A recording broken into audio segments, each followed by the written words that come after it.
Saudara-saudari terkasih, hari ini Rabu 25 Januari 2023, hari biasa pekan ketiga, pesta bertobatnya Rasul Paulus dan penutupan pekan doa sedunia. Bacaan Injil diambil dari Injil Markus bab 16 ayat 15 sampai 18.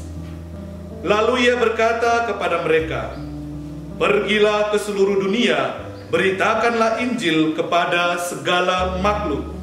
Siapa yang percaya dan dibaptis akan diselamatkan, tetapi siapa yang tidak percaya akan dihukum. Tanda-tanda ini akan menyertai orang-orang yang percaya.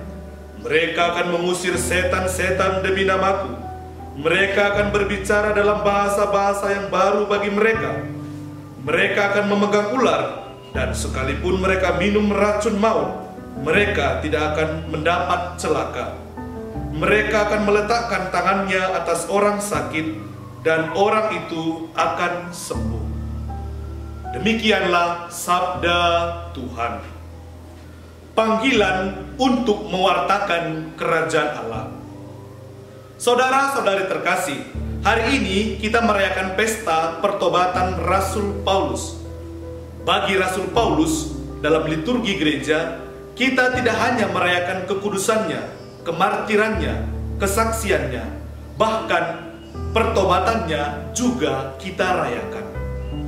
Saudara-saudara terkasih, ini dikarenakan pertobatan Rasul Paulus adalah unik dari dia yang percaya kepada Allah, namun menganiaya pengikut Kristus dengan dalih membela atas nama Allah.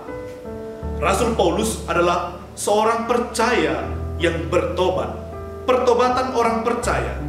Dia melewati suatu perjalanan dari beragama kepada beriman.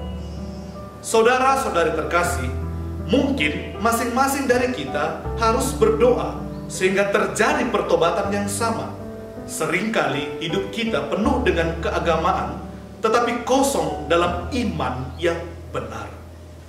Saudara-saudari terkasih, agama adalah buah dari edukasi, tradisi, dan penantian. Tetapi iman dapat terjadi tidak memiliki apa yang secara langsung dengan semua ini. Bertemu dengan iman ketika mengalami suatu pengalaman yang mendalam, yang mengajarkan kepada kita pada perjalanan dari kepercayaan dalam nilainya atau ide-ide untuk percaya kepada seseorang. Saulus kemudian menjadi Paulus. Inilah mengapa Injil pada hari ini mengulang kembali sabda Yesus yang mengatakan, "Pergilah ke seluruh dunia dan wartakanlah Injil kepada segala makhluk."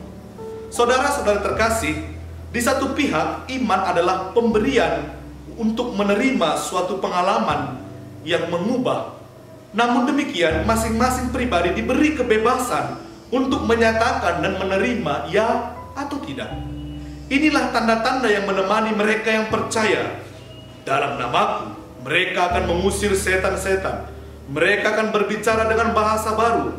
Mereka akan memegang ular. Sekalipun mereka minum racun, mereka tidak akan mati.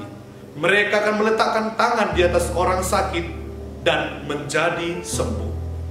Maka saudara-saudari terkasih, buah-buah dari pewartaan bukanlah retoris belaka, melainkan nyata dalam hidup. Inilah pelajaran besar yang dialami oleh Paulus lewat pertobatannya.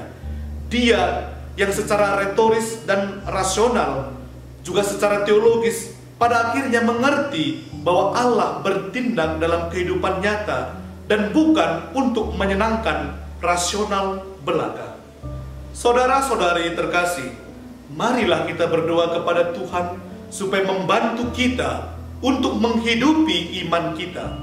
Iman yang selalu terbuka, transparan, dan senantiasa menjalin relasi dengan Tuhan, sehingga siap untuk menjadi saksi dan pewarta kabar sukacita Injil, sebagaimana yang telah diteladankan oleh Rasul Paulus. Amin. Tuhan memberkati kita.